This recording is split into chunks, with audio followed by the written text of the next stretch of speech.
주면 감사하겠습니다. 다 찾으셨으면 우리 고린도전서 1장 18절에서 25절까지의 말씀을 한 목소리로 같이 읽도록 하겠습니다. 같이 읽습니다. 십자가의 도가 멸망하는 자들에게는 미련한 것이요 구원을 받는 우리에게는 하나님의 능력이라. 기록된 바 내가 지혜 있는 자들의 지혜를 멸하고 총명한 자들의 총명을 폐하리라 하였으니, 지혜 있는 자가 어디 있느냐, 선비가 어디 있느냐, 이 세대의 변론가가 어디 있느냐. 하나님께서 이 세상의 지혜를 미련하게 하신 것이 아니냐. 하나님의 지혜에 있어서는 이 세상이 자기 지혜로 하나님을 알지 못하므로 하나님께서 전도에 미련한 것으로 믿는 자들을 구원하시기를 기뻐하셨도다. 유대인은 표적을 구하고 헬라인은 지혜를 찾으나 우리는 십자가에 못 박히신 그리스도를 전하니 유대인에게는 거리끼는 것이요 이방인에게는 미련한 것이로되 오직 부르심을 받은 자들에게는 유대인이나 헬라인이나 그리스도는 하나님의 능력이요 하나님의 지혜니라. 하나님의 어리석음이 사람보다 지혜롭고 하나님의 약하심이 사람보다 강하니라. 아멘.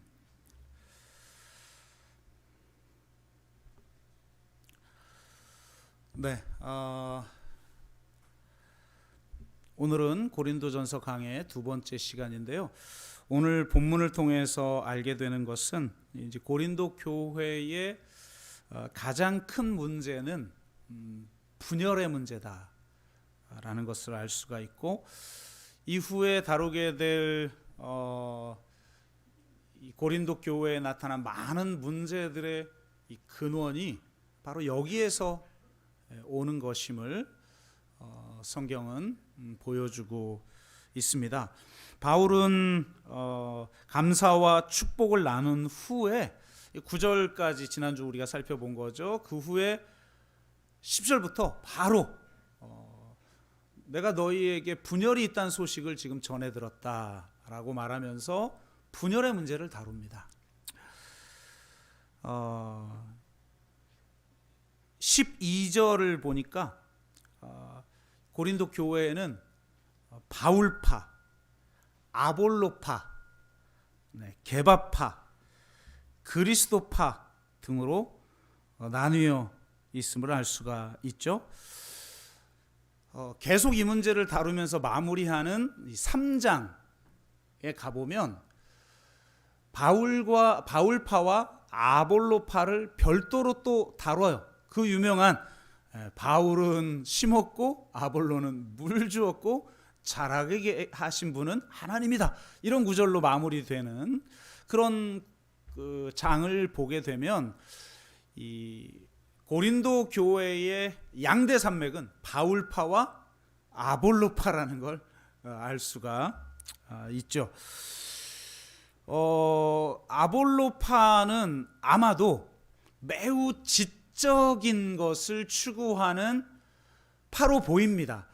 사도행전 18장을 보면 아볼로는 이 디아스포라 유대인이면서 학문이 많고 성경에 능했다, 이렇게 설명하고 있어요. 그래서 그는 공중 앞에서 성경으로 예수가 오실 메시아라고 가르치며 유대인들을 압도해버리죠. 글에는 능했지만 실제 말에는 어눌했던 바울과는 좀 달랐던 것 같아요. 아무래도 이 시대는 글보다는 말이 우선되는 사회였고, 왜 글을 아는 사람들이 별로 없었으니까요, 이 시대는. 그래서 수사학적으로 탁월한 웅병가들이 지혜의 교사로 인정을 받던 그런 시대 아닙니까? 더군다나 이 고린도라는 도시는 매우 이 지혜를 사랑하는 도시였어요. 그래서 부자들이 철학자들과 종교 교사들을 후원하고 자기 집에 기거하도록 한다든지 여러 유명한 철학과 수사학 학교들을 많이 세웠던 그런 도시였죠. 그러니까 그런 문화 속에서 살았던 이 고린도 교회 교인들도 아마도 바울보다는 이 아볼로를 더 추종하는 그런 사람들이 있었을 거라는 거예요. 그리고 사실은 뭐 이렇게 바울의 강한 특징을 좋아하는 사람도 있고 아볼로의 특징을 좋아하는 사람도 있고 뭐 게바 혹은 뭐 그리스도파 뭐 이렇게 좋아하는 사람들이 있을 수 있겠죠. 그런데 문제는 뭐냐면 분열이 일어났다는 점이라는 거예요. 다양성을 인정하지 못하고 그 다양성을 통합할 수 있는 하나됨을 완전히 상실해 버렸다는 거죠. 서로 자신이 옳고 또 자신이 더 많이 알고 자신이 더 뛰어나다라고 하는 것을 주장하면서 분열되어 서로 싸우는 교회의 모습을 보여줬다는 겁니다. 이런 자들을 향하여서 바울은 아주 심각하게 문제 제기를 하면서 심지어는 그들을 향해 너희는 육에 속한 자다 이렇게 이야기를 합니다. 3장 1절 형제들아 내가 신령한 자들을 대함과 같이 너희에게 말할 수 없어서 육신에 속한 자 곧 그리스도 안에서 어린 아이들을 대함과 같이 하노라. 3장 3절 너희는 아직도 육신에 속한 자로다. 너희 가운데 시기와 분쟁이 있으니 어찌 육신에 속하여 사람을 따라 행함이 아니리요. 겉으로는 다 예수를 믿는다고 말하죠. 명목상으로는 다 그리스도인이에요. 그런데 너희에게 성령의 능력이 나타나거나 말씀의 능력이 나타난다 할지라도 타의 추종을 불허하는 그런 지식, 그런 능력이 나타난다 할지라도 너희들이 서로 분열하고 있다면, 너희들이 서로 분쟁하고 있다면 너희들은 아직 육신에 속한 자다라고 말하고 있는 거예요. 겉으로 드러나는 은사나 겉으로 드러나는 말씀에 대한 지식이 그리스도인 됨을 증거해 주지 않는다는 거예요. 뭐가 그리스도인임을 증거해 주느냐? 바로 하나됨이라는 겁니다. 정말 쉽지가 않죠. 이 문제에 대한 해답을 바울은 뭐라고 제시하는가? 오늘 본문을 보면 그는 십자가의 복음을 제시해 주고 있어요. 우리 영혼을 구원하시는 구세주로서의 예수를 단순하게 제시하는 것이 아니라 이 세상을 근본적으로 변화시키고자 새로운 삶의 양식을 우리에게 보여주신 그리스도를 우리에게 제시하고 있습니다. 오늘 우리는 이 십자가의 복음에 대해서 나누면서 정말 진정한 교회됨이 무엇이고 진정한 그리스도인됨이 무엇인지를 다시 한번 돌아보며 이 시대에 하나님은 어떤 교회를 원하시는지를 점검하고 그런 교회에 좀 가까이 가려고 분투하고 있는 이 교회에 대한 또 자부심도 좀 회복하고 또 이 세상으로 보내어져서 분열되어진 이 세상을 치유하는 선교적 사명을 감당하는 저와 여러분 되시기를 주의 이름으로 축복합니다. 저는 이런 생각이 들었어요. 아볼로파, 바울파, 양대 산맥이 있고 소수파로 저 게바파, 그리스도파가 있는데 요즘 대선이 이런 것 같다? 막 이런 생각도 좀 들기도 하고 그러면서 서로 갈등하고 서로 경쟁하고 분열되어진 이 땅에서 도대체 우리는 어떤 복음을 이 세상에 선포하고 또 제시하고 그것을 실체화시켜 이 세상에 보여줄 것인가에 대한 해답을 오늘 본문이 우리에게 보여주고 있는 것이 아닌가 하는 생각도 해보게 되었습니다. 먼저 본론 첫 번째 것에 대한 이야기를 하겠는데요. 바울은 이 분열의 핵심에 지혜의 문제가 있다는 것을 간파했어요. 또 더군다나 이 갈등의 주요 세력이 이 바울파와 아볼로파였고 이 아볼로는 매우 이 지혜와 지식을 추구하는 파였기 때문에 이 문제의 본질을 파헤치고 있다는 것을 알 수가 있어요. 그는 인간의 지혜로는 하나님을 알 수도 없으며 하나님께서 지혜 있는 자들의 지혜를 멸하고 총명한 자들의 총명을 폐하리라는 말씀까지 인용하고 있죠. 바울이 정말 위대한 것은 지식의 문제를 다루면서 그 지식의 이면에 그 지식의 핵심에 권력의 문제가 있다라는 걸 간파한다는 거예요. 그는 지혜의 문제를 다루다가 능력의 문제를 함께 다루기 시작합니다. 22절, 유대인은 표적을 구하고 헬라인은 지혜를 찾으나, 이렇게 말해요. 그러니까 지혜에 대해서 한참 이야기하다가 갑자기 유대인은 표적을 구하고 헬라인은 지혜를 찾으나 라고 말하면서 두 가지의 문제, 즉 이 능력과 지혜가 혹은 이 권력과 지식이 서로 한 몸이라는 것을 간파해내고 있다는 거예요. 우리가 십자가의 도를 바로 이해하려면 실상 권력과 지식이 한 몸임을 바로 알아야 돼요. 죄라는 것은 바로 이 권력과 지식이 한 몸이 된 것을 통해서 작동한다는 겁니다. 최초 인류의 죄에 대한 반응을 봐도 알 수가 있죠. 여러분, 최초의 인류의 타락에 대한 묘사가 어떻게 되어 있습니까? 이렇게 되어 있죠. 본즉 먹음직도 하고 보암직도 하고 지혜롭게 할 만큼 탐스럽기도 한 나무인지라 여자가 그 열매를 따먹고. 그러니까 보고 탐욕스러운 이 탐욕이 일어났다는 거죠. 탐욕이 일어나서 따먹었다는 거예요. 취했다는 거예요. 내 것으로 만들었다라는 거죠. 근데 그 내 것으로 만드는 걸 통해서 뭘 추구합니까? 하나님보다 높아지려는 권력을 추구하고 있다는 거예요. 그래서 실제로 여러분 영어도 마찬가지고 특히 프랑스어의 지식이라는 단어는 본다라는 뜻과 소유라는 뜻을 다 가지고 있대요. 그리고 프랑스어의 이 권력과 힘과 관련된 언어 안에는 이 본다라고 하는 그런 의미들을 함축하고 있다는 겁니다. 그러니까 보는 게 아는 것이고 아는 게 소유이고 소유가 곧 권력인 거죠. 그래서 베이컨이 아는 게 힘이다 이렇게 얘기했는지도 모르겠어요. 그러니까 성경은 바로 이 탐욕의 문제와 지혜의 문제와 이 권력의 문제가 맞물려 돌아가고 있다는 것을 간파하고 있다는 거예요. 기가 막힌 거죠. 그러니까 성경은 읽으면 읽을수록 기가 막힌 거예요. 지식과 이 권력이 한 몸을 이루고 있다는 것을 간파한 철학자가 바로 미셸 푸코라고 하는 철학자죠. 그에 의하면 권력은 지식의 효과이고 지식은 권력의 효과라고 합니다.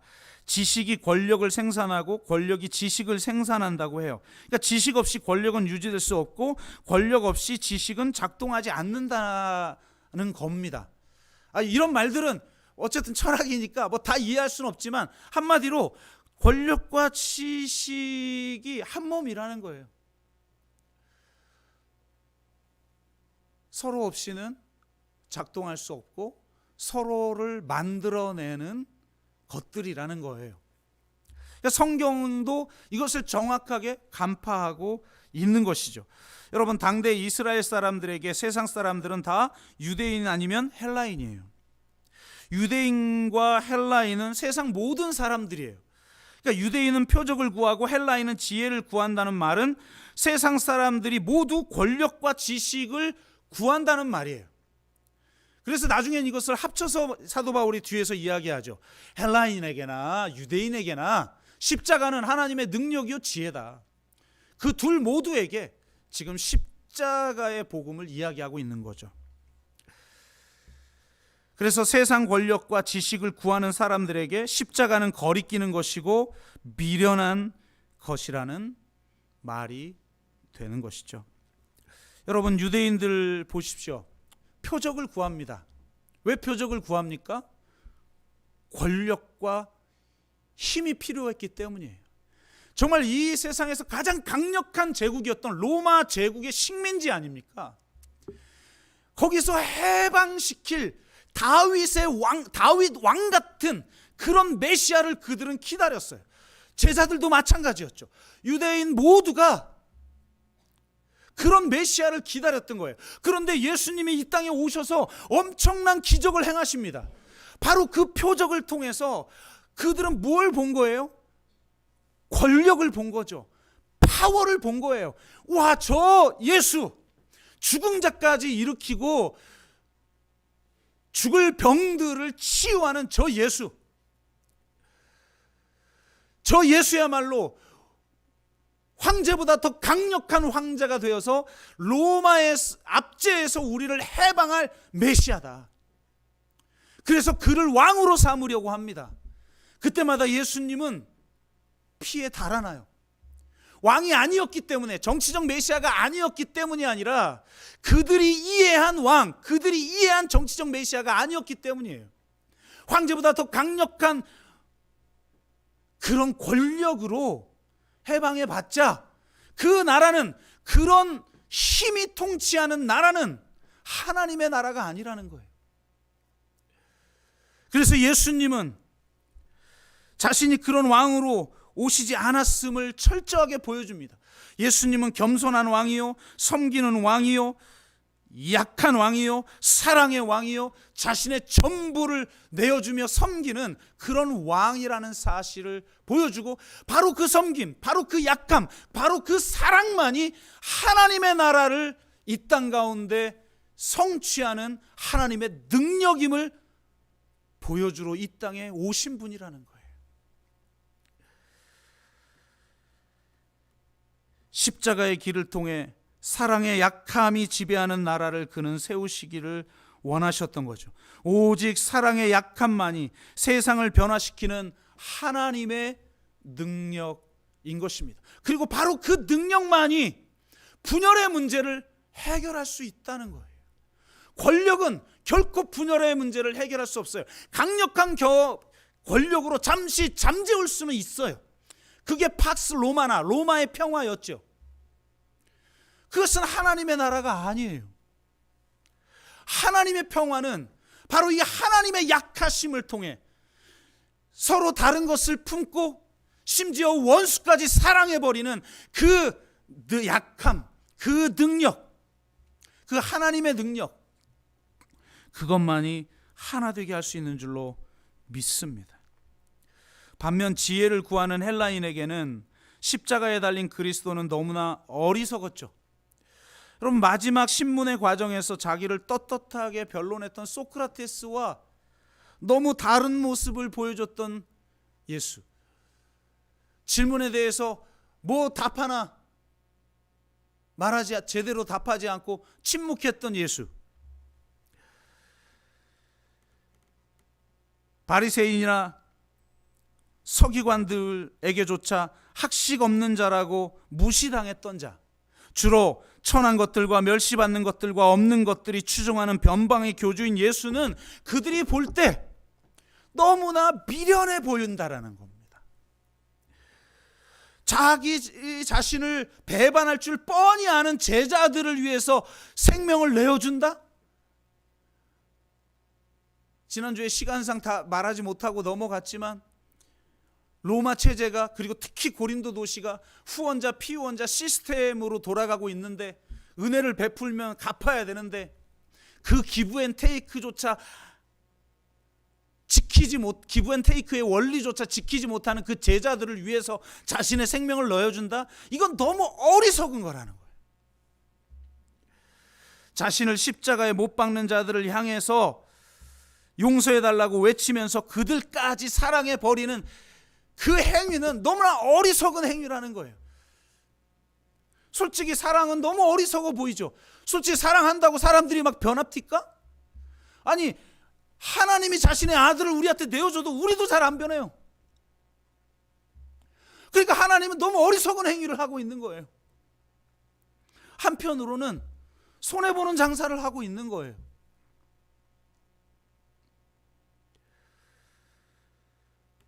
하지만 예수님은 이 세상의 지혜로는 서로 하나 될 수도 없고, 자신도 변할 수 없고, 타인을 변화시킬 수도 없다는 걸 아셨어요.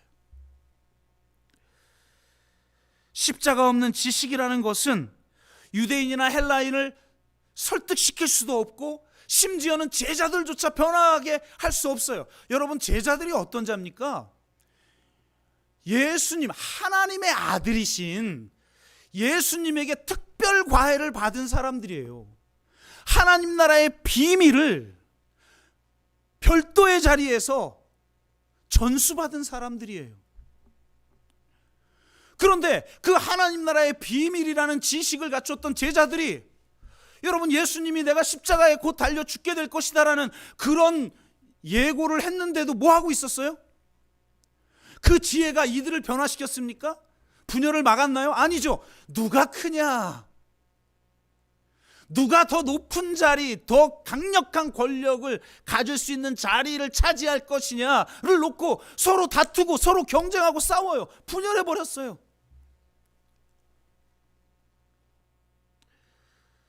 십자가를 경험하지 않은 지식은 그 지식이 아무리 성경 말씀이고 하나님에 대한 비밀한 지식이라 할지라도 그것을 통해서는 하나님을 알 수도 없고 자신을 변화시킬 수도 없어요. 십자가를 경험해야 하고 십자가에 달린 그리스도를 인격적으로 만나야 하고 그분이 그 약함과 어리석음으로 세상을 구원하는 그 삶의 방식을 따라 사는 자들, 그 사람이 십자가에 계시된 하나님의 본질과 하나님의 사랑을 알 수 있는 거예요. 십자가 아니고서는 하나님을 알 수가 없다고 말하는 종교가 기독교인 것입니다. 십자가처럼 어리석어 보이고 십자가처럼 나약해 보이는 것이 없죠.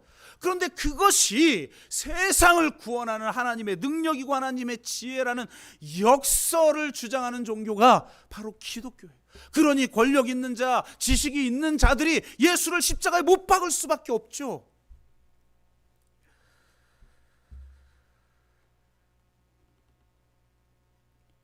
우리가 이 십자가에서 내가 죽고 내가 살아, 십자가에 달리신 그리스도를 우리의 주로 고백하고 받아들이고 그분만을 신뢰하며 그분이 사셨던 삶의 방식을 살아내는 공동체가 될 때 진정으로 하나 될 수 있다는 거예요. 아무리 뭐 바울파냐 아볼로파냐 뭐 심지어는 소수파이긴 하지만 개바파냐 뭐 그리스도파까지 있어요. 나는 그리스도를 따른다, 너는 사람을 따르냐, 난 그리스도를 따른다, 그리고 우리는 그리스도에게 직통 계시를 받는다, 이렇게 주장하는 자가 있어도 하나 되는 데는 무력하다는 거예요. 유대인들이 보기에는 너무나 약한 하나님의 약하심이 사람보다 강하고 헬라인이 보기에는 너무나 어리석어 보이는 하나님의 어리석음이 사람보다 지혜로운 줄로 믿습니다. 그래서 그리스도인들은 바로 이 하나님의 어리석음, 바로 이 하나님의 이 약함의 길을 가는 사람들이에요. 결코 우리가 갖는 지식이 하나 되게 하지도 못하고 세상을 지혜를 변화시킬 수도 없는 거죠. 십자가를 통과한 지식, 십자가를 통과한 능력.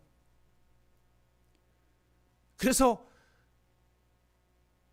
스스로 어리석어지고 스스로 약해지는 그 길을 가지 않는 한 우리는 서로 너무나도 다른 사람들을 품을 수 없고 하나 될 수 없고 뿐만 아니라 완전히 갖가지 요인으로 분열된 세상을 치유할 수도 없게 되는 것입니다. 여러분, 진심으로 이 약함과 어리석음을 통해 서로 하나 되는 저와 여러분 되시기를 주의 이름으로 축복합니다. 정말 이 십자가의 어리석음과 십자가의 이 약함을 통해서 우리의 정반대편에 있는 사람들을 품고 사랑하고 무엇보다 이 땅의 가장 연약한 자들과 소수자들을 온전히 사랑하고 품을 수 있기를 주의 이름으로 축복합니다. 두 번째 본론은 시간 관계상 일부 예배를 해보니까 너무 길어지는 것 같아서 넘어가는데요. 한마디로 요약하면 이렇습니다. 권력과 지식을 추구하는 이 세상이 예수님을 넘어지게 하는 스캔들이라는 거예요. 여기서 그 스캔들이라는 거예요. 그래서 베드로를 향해 너는 나를 넘어지게 하는 자다. 너는 나의 스캔들이다 이 말이죠. 그런데 이 권력과 지식이라는 스캔들을 해체하는 스캔들이 있다는 거예요. 예수 그리스도의 십자가라는 스캔들이에요. 그래서 유대인들에게는 십자가가 거리끼는 것이다. 이게 원어가 스캔달론이에요. 그러니까 유대인들, 이 세상 사람들에게는 십자가가 스캔들이라는 거예요.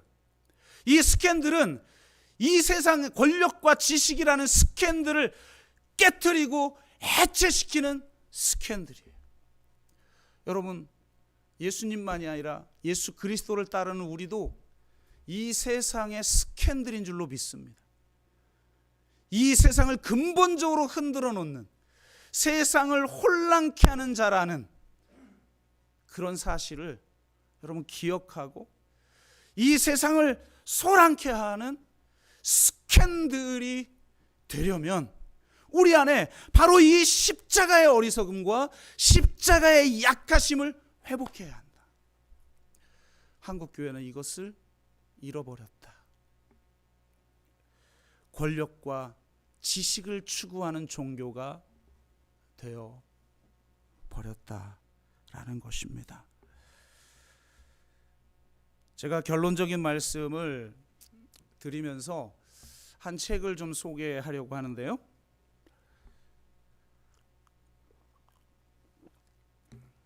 이번 주에 제가 읽은 책 중에 하나가 다정한 것이 살아남는다라는 책인데요. 진화인류학자이면서 심리학자요 신경과학자인 브라이언 헤어와 진화인류학자이며 작가이자 언론인인 베네사 우즈가 함께 쓴 책인데요. 제가 전에 한번 소개한 책 중에 휴먼 카인드라고 하는 책이 있죠. 그 책을 소개하면서 제가 인상 깊었던 내용 하나를 소개했는데, 놀랍게도 그 내용이 이 책에도 나와요. 그러니까 왜 이런 책들이 지금 이렇게 나오고 있느냐, 이게 중요한데요.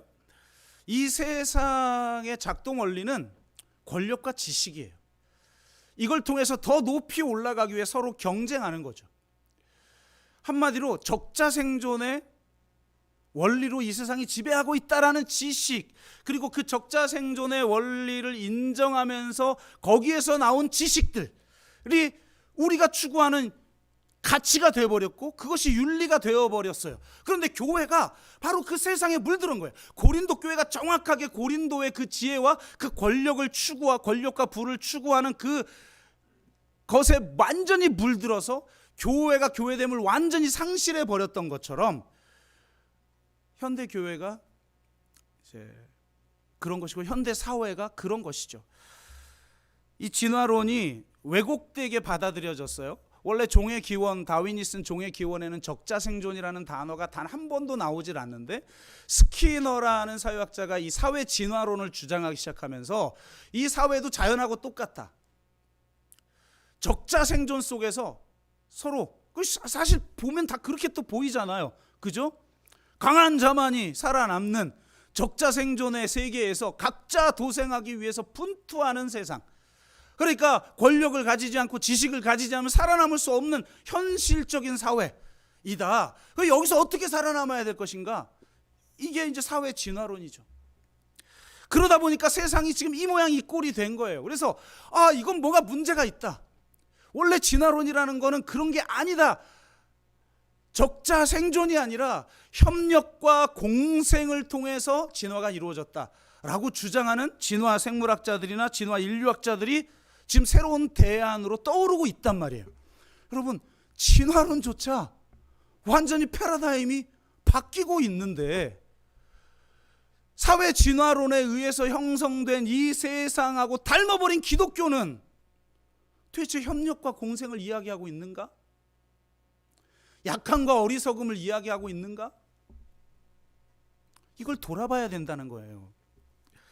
이 다정한 것이 살아남는다에서는 휴먼카인드에서 말하고 있는 걸 다시 이야기해요. 한마디로 한번 여러분 읽어보시면 너무 흥미진진한 내용들이 많이 나오는데, 그 휴먼카인드에서도 소개한 벨라예프, 러시아 그 여우를 왜 길들인 거 있잖아요. 공격적인 여우 중에 수능적인 여우를 선택해서 길들여서 그 종만 계속 반복해서 몇십 대를 번식하게 하는, 그랬는데 실제로 그 과정에서 보니까 여우가 형태, 몸하고 얼굴의 형태가 바뀌기 시작하고 습성이 바뀌기 시작한다는 거죠. 그래서 이 공격적인 여우가 마치 개처럼 순하고 친밀하게 변화되었다는 거예요. 그런데 이거는 가축화된 여우 아닙니까? 인위적으로 인간이. 그런데 인간 자신이 뭐냐면 스스로 가축화를 이룬 존재라는 거예요. 이거를 이제 전문 용어로 자가 가축화라고 말을 하는데, 이 과정을 통해서 그 여우들도 보면 가축화된 여우가 공격적인 여우보다 훨씬 더 뛰어나요. 가장 그 뛰어난 인지 능력 중에 가장 뛰어나는 게 상대가 지금 무슨 말을 하고 있는지, 그 어떤 마음을 갖는지를 알아차리는 협력과 의사소통의 능력이 월등하다는 거예요. 그래서 바로 그런 친화력이 이 진화의 동력이고, 더 똑똑하고 더 강했던 다른 호모족이 있었지만 호모 사피엔스가 지금 이 전 지구를 차지하고 다른 종은 다 멸망한 이유는 바로 호모 사피엔스가 친화력을 가진 존재였기 때문이다. 서로 싸워서 더 강한 사람만이 살아남는 적자생존의 법칙이 아니라 서로 협력하고 서로 소통하고 서로 공생하는 힘, 그 친밀성이, 그 친화력이 이 세상에서 살아남는 힘이었다, 이렇게 말하고 있어요. 근데 제가 이 책에서 굉장히 재미있었던 것은 휴먼카인드가 다루지 않는 친화력의 부정적인 면을 매우 심각하게 다룬다는 거예요. 그러니까 친화력이 좋아요. 맞아요. 맞아. 그렇다. 그러나 이 친화력의 이면 또한 이 부정적인 면이죠. 부정적인 면 또한 있는데, 이것이 농경사회로 인간이 정착하고 집단화되고 도시와 국가가 발전하기 시작하면서 강화된 부정적인 측면이, 친화력의 부정적인 측면이 있는데, 그게 바로 공격성이라는 거예요. 그러니까 내부 집단을 향해서는 친밀한데 외부 집단을 향해서는 공격성으로 나타난다는 거예요.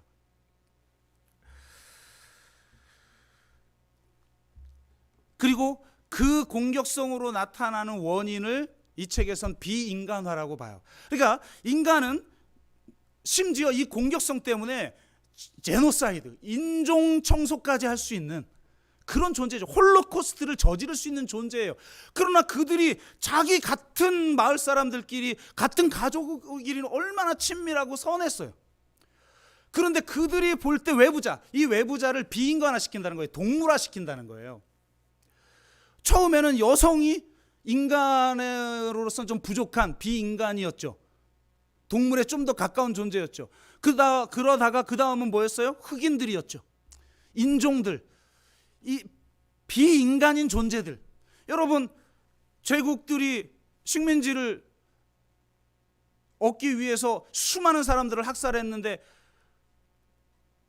비인간화시키지 않는 한 학살이 불가능하죠.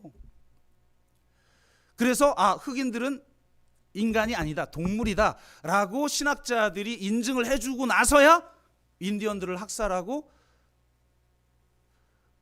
흑인들을 노예화시키고 이런 게 가능했던 거예요. 그러니까 이런 이 비인간화 작업들이 수없이 이루어지고 있는 거예요. 여성을 향해서, 인종을 향해서, 또 소수자들을 향해서 그런 일들이 일어나고 있는 거죠. 정말 안타까운 것은 한국 교회가 여기에 최선두에 서 있다라는 건 정말 치명적인 문제예요. 근데 여하튼 이런 공격성이 나타나는데 이 공격성을 민주주의가 많이 완화시켰다는 거예요. 그래서 이 진정한 민주주의가 이루어진 나라들을 보면 거의 전쟁이 일어나지 않고 있다는 거예요. 그리고 많은 분열의 문제를 해결해 왔다는 거예요. 그런데 문제는 최근 들어 이게 무너지고 있다는 겁니다. 극우주의적이고 인종주의적이고 민족주의적인 대한 우파들이 전 세계적으로 득세하고 있는 거예요. 유럽에도 그렇죠. 대한 우파들이 거의 본성까지 가버리잖아요. 블랙시트가 이루어지고 있잖아요. 인종혐오, 이슬람 혐오가 막 판을 치고 있잖아요. 미국에서는 트럼프가 당선이 돼버리잖아요. 한국은 어떻습니까? 별반 다를 바가 없죠. 그러니까 민주주의가 무너지면서 이 정치적 부족주의가 폭증하면서 사회가 대결 양상으로 치닫고 있다는 거예요. 바로 이 친밀함에 부족 내, 자기들이 같은 편이라고 여기는 부족 내에서는 친밀하죠. 우리가 남이가. 그런데 그 밖을 향해서는 공격적이고 혐오하고 배제하는, 예외 없이 아볼로파든 바울파든 그리스도파든 케바파든 서로 그러고 있다는 거예요. 그래서 이걸 회복하지 않으면 안 되는데 결국은 이 긍정적인 측면인 친밀성을 회복하는 것밖에 답이 없다라고 이야기하면서 이 친밀성을 회복하는 길은 한 가지다. 접촉이다라고 그래요. 그래서 수많은 사례들을 이야기하고 자신의 경험을 이야기하면서 양극단으로 치달아 서로 대결하고 있는 그 사이에 있는 온건한 중도파들이 양쪽으로 나뉘어서 서로 대결하고 있는 사람들을 만나게 해서 접촉이 이루어지도록 하고, 그런 접촉이 이루어지는 자리를 마련을 할 때 이 친화력, 이것이 회복되어질 수가 있다. 그래서 막 안타까운 마음으로 호소를 해요. 저는 이게 굉장히 중요하다고 생각해요. 왜 중요하냐? 이렇게 호소를 한다는 건 실제로 양쪽으로 대결해 있는 그 사람들이 만날 자리가 이 사회에는 거의 없다는 거예요. 만날 필요도 없고, SNS 현장, 공론장에서 만나봤자 서로 싸우는 것밖에는 우리가 더 봅니까? 싸우기 위해서 만나는 거죠. 굴복시키기 위해서 만나는 거예요. 진정한 만남, 진정한 접촉이 이루어질 수 있는 그런 만남이라는 게 이 사회에 존재하잖아요. 이런 시대일 때 이 역할을 할 수 있는 곳이 어디냐? 교회예요. 교회야말로 그런 역할을 함을 통해서 이 사회의 대한 공동체의 모습을, 하나님 나라의 실체를 보여주도록 우리가 보냄받았다는 거예요. 그런데 한국 교회가 그럽니까? 다 정치적으로 나눠져 있죠. 계급적으로 나눠져 있어요. 하나가 되지 않아요. 겉으로는 하나가 된 것처럼 보이죠. 분열할까 봐 말 안 하는 하나됨이에요.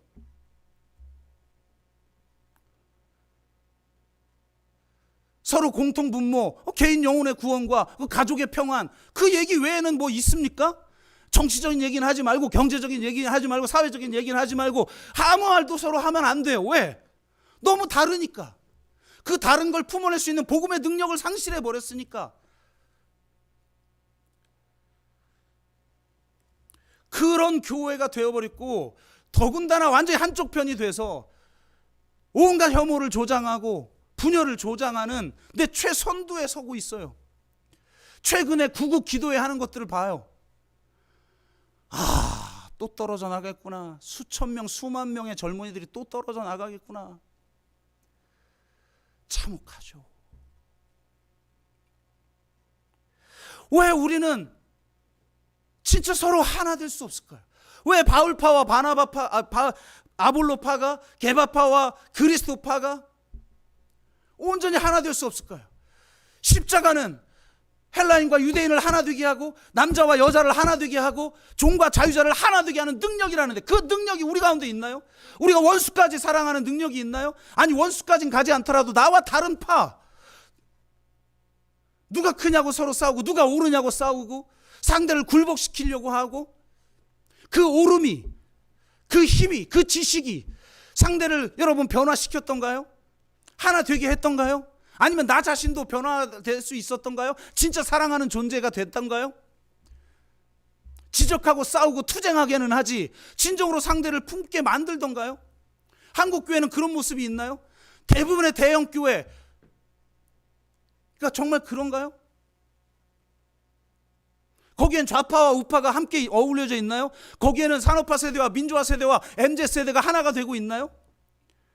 하나님이 영적인 전통을 주셨던 그 진보적인 교회의 모습, 복음주의적인 교회의 모습, 오순절적인 교회의 모습이 하나로 통합되어 있나요? 저는 이것이 너무나 안타까운 거예요. 세상이 지금 이 세상의 분열의 모습을 보고 서로 대결 양상으로 치닫는 모습을 보면서 대안이 이 서로 접촉의 자리를 마련해야 된다고 말하고 있는데 실제로 그런 곳이 없어요. 그런데 교회마저도 이런 역할을 못해요. 왜? 아니, 교회조차도 아볼로파, 바울파, 게바파, 뭔 파죠? 그리스도파가 서로 싸우고 있는데 하나 되지 못하는데요? 아니면 우리 하나 된 것처럼 속이자는 거예요. 서로 다른 건 말하지도 말고 서로 불편하니까 그냥 영혼 구원에 대한 얘기만 하고 그냥 가정을 세우는 거 얘기 정도 하고 가정을 세우는 것도 예민한 문제 페미니즘 이런 얘기는 하지 말고 좋은 게 좋은 것이로 그냥 갑시다 정도의 하나됨, 위장된 하나됨, 가짜 하나됨, 팍스 로마나하고 별반 다를 바 없는 그 하나됨의 모습을 보여줘가지고 어떻게 이 세상을 변화시킬 수 있냔 말이에요. 정말 이 십자가의 어리석음과 십자가의 이 약함이 우리 가운데 나타나서 정말 원수처럼 보일 정도의 나와 정반대에 있고 다른 사람인데도 우리가 사랑하고 서로를 품을 수 있는 십자가의 능력을 교회가 보여주지 않으면, 우리가 그렇게 사랑하지 않으면 남편과 아내도 하나 될 수 없고 심지어 부모와 자녀도 하나 될 수 없고 교회와 비그리스도인 사이도 하나 될 수 없고 이 세상의 수많은 갈등들을 여러분 하나 되게 할 수 있는 평화의 사도로 부름받은 우리가 그런 역할을 할 수가 없는 사람들이 돼버려요. 정말 우리 교회는 그것을 넘어서는 대안을 제시하는 교회로 부름을 받은 줄로 믿습니다. 정말 진보적인 교회와 복음주의적인 교회와 오순절적인 교회가 하나가 되고 정말 좌파와 우파가 하나가 되고 정말 이 산업화 세대와 민주화 세대와 이 MZ세대가 진정으로 하나가 되어지는 그런 공동체의 모습을 이 세상 가운데 보여줄 수 있는 교회로 부름받은 줄로 믿습니다. 저는 이번 주에 계신데 좀 이런 말을 하기가 제가 미리 이 예화를 쓸 걸 허락을 받고 하겠다고 생각하다가 어제 너무 늦게 이 말씀을 준비하고 새벽 4시까지 이 분량을 줄이는데도 너무 길어서 지금 하나를 건너뛰었는데요. 이게 저의 실력의 한계인 것 같은데요. 양해를 좀 해주십시오. 이번 주에 우리 이중서 집사님께서 몇 분과 함께 식사 대접을 해주셨어요. 그래서 많은 이야기들을 좀 나눴는데 저에게 좀 위로가 되었던 이야기를 좀 하도록 하겠습니다. 잘 아시는 것처럼 우리 이중석 집사님은 매우 보수적인 분이시죠. 광화문 태극기 집회도 나가신다고 하시면서 저희 교회에 처음 오셨을 때 저한테 했던 첫 번째 질문이 제 기억에는 이 교회가 신영복 쪽이냐 이런 말씀을 해주셨고 저는 이렇게 대답했던 것으로 기억합니다. 신영복 쪽도 그 반대쪽도 다 품는 교회입니다. 이렇게 말씀을 드렸는데요. 저는 이렇게 어떻게 보면 세상적으로 바라볼 때 저는 양쪽을 다 품는다고 하지만 스스로 볼 때 저를 반대편에 있는 사람으로 보는 분들이 많이 있었어요. 어떻게든 저는 그것을 다 품고 가려고 했지만 참 양쪽에서 수많은 공격들을 받았고, 특히 저를 왼쪽에 있는 사람으로 이해하고 교회를 떠난 많은 분들이 계셔서 제가 너무너무 마음이 아팠어요. 그런데 어쩌면 그런 위치에 있다고도 볼 수가 있는 분이신데 이 자리를 지키고 있고, 얘기를 들어보니까 조금 몸이 안 좋아서 집에서 온라인으로 그냥 예배 드리자 그러면 뭔 소리, 약한 소리를 하고 뭐 이렇게 부인까지 끌고 나오신다고 하시면서 이 자리를 지켜주시는 것이, 또 어쩌면 굉장히 힘든 설교를 듣고 계신 우리 권사님들, 그러면서도 가장 최선도에서 교회를 섬기시는 그런 분들이 이렇게 자리를 지키시고 계신 게 저에게는 참 굉장히 큰 힘이 돼요. 이준수 집사님께서 말씀하시기를 우리 교회는 아무나 올 수 있는 교회가 아니라고 그러시더라고요. 좀 어려운 교회래요. 제가 속으로 약간 뜨끔해가지고 설교가 어려워서 그런가 속으로 뜨끔해가지고 그게 무슨 의미냐고 여쭤봤는데,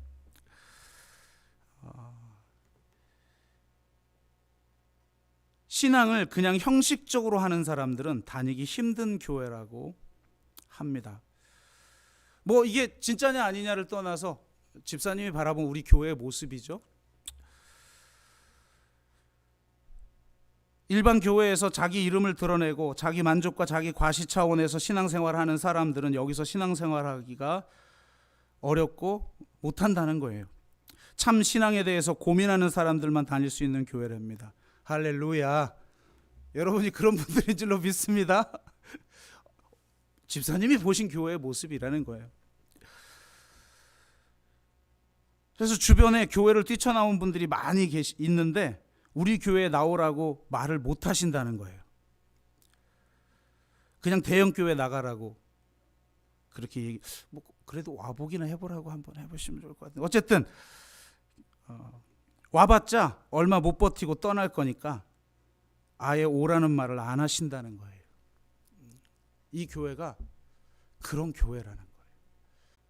바울파와 아볼로파를, 게바파와 그리스도파를 하나 되게 하고, 좌파와 우파를 하나 되게 하고, 정말 이 산업화 세대와 민주화 세대와 이 MZ세대를 완전히 하나 되게 할 수 있는 능력, 저는 그것이 십자가의 능력인 줄로 믿습니다. 그 십자가의 어리석음과 그 십자가의 약하심으로 우리 서로 사랑합시다. 서로 품고 이해하고 인정하고 지지하고 격려해주고, 그냥 서로 다르니까 그냥 다른 건 놔둔 게 아니라 더 이해하려고 경청하고 대화하고, 그러면서 진정한 하나됨을 이 세상 가운데 보여주며 정말 수많은 갈등과 분쟁으로 치닫고 있는 이 세상을 치유하는 그런 교회가 되고 그런 우리 공동체가 되기를, 그리고 여러분의 그런 세상으로 보냄받아 그런 삶을 살아가는 여러분 생활 선교사가 되시기를 주의 이름으로 축복합니다. 제가 한번 기도하겠습니다. 하나님, 교회조차도 바울파냐 아볼로파냐 게바파냐 그리스도파냐 싸우고, 예수님이 십자가에 달려 죽으실 거라고 예고하는데도 누가 크냐고 서로 싸우는 제자들의 모습이 현재 우리들의 모습이 아닌지를 돌아보기를 원합니다. 그리고 그것을 넘어서 정말 헬라인과 유대인을, 남자와 여자를, 종과 자유자를 하나 되게 하시는 십자가의 그 약함과 어리석음, 진정한 사람의 그 약함과 어리석음이 우리가 십자가에 달린 그리스도를 통해서 우리가 체험되어지고, 바로 그 사랑의 생명이 우리 가운데 선물로 주어졌음을 고백합니다. 그러니 우리가 서로 사랑하게 하여 주옵소서. 서로 하나 되게 하여 주옵소서. 그리고 수많은 분열과 갈등으로 치닫는 이 세상을 치유하는 선교적 사명을 감당하는 교회와 우리의 개인들이 되게 하여 주옵소서. 감사드리며 예수 그리스도의 이름으로 기도드리옵나이다. 아멘.